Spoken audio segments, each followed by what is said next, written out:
అహోబిలం దగ్గర నుండి లేకపోతే పల్నాడు ఉన్నటువంటి ప్రాంతం నుండి కాశీకి టన్నెల్స్ ఉండేటువంటివి అనేటువంటి విషయాలు.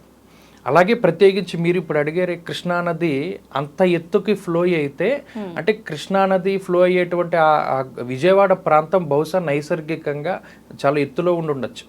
ఎప్పుడైతే ఆ కృష్ణానదికి ముక్కు పుడక తాగుతుందో అమ్మవారిది, ఇక అంత మించిన హైట్ పెరగడానికి అవకాశం ఉండదు. అంటే జల ప్రళయానికి సంకేతంగా ఆయన మాట మాట్లాడాడు.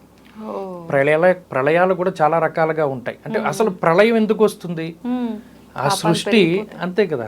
ఇప్పుడు పాపం ఎందుకు పెరుగుతుంది? ఇప్పుడు కలియుగాన్ని తీసుకోండి. కలియుగంలో మనం ప్రథమ పాదంలో ఉన్నాం. మేరోహ దక్షిణ దిగ్భాగే శ్రీశైలస్య ఈశాన్య ప్రదేశే, హైదరాబాద్లో ఉంటే వాయువ్య ప్రదేశే, కృష్ణా గోదావరియోర్ మధ్య. అంటే నైసర్గిక స్వరూపాన్ని గురించి చెప్తోంది శాస్త్రం. నువ్వు ఎక్కడున్నావురా? మేరుకి దక్షిణ భాగంలో ఉన్నావు, శ్రీశైలం కేంద్రంగా చేసుకుని చెప్పారు వాళ్ళు.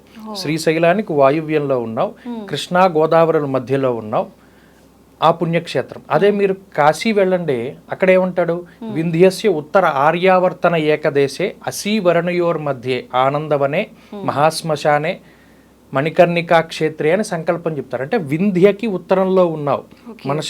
మన శాస్త్రవేత్తలే వాళ్ళు, మునులంటే శాస్త్రవేత్తలే. వాళ్ళ నైసర్గిక పరిజ్ఞానం అంత గొప్పగా ఉండేది. ఇందాక చెప్పినట్టు తిరుపతి రోడ్డు వేసినటువంటి మోక్షగుండం విశ్వేశ్వరయ్య గారు ఎన్ని గుర్తుపెట్టుకుని వేసి ఉంటాడు.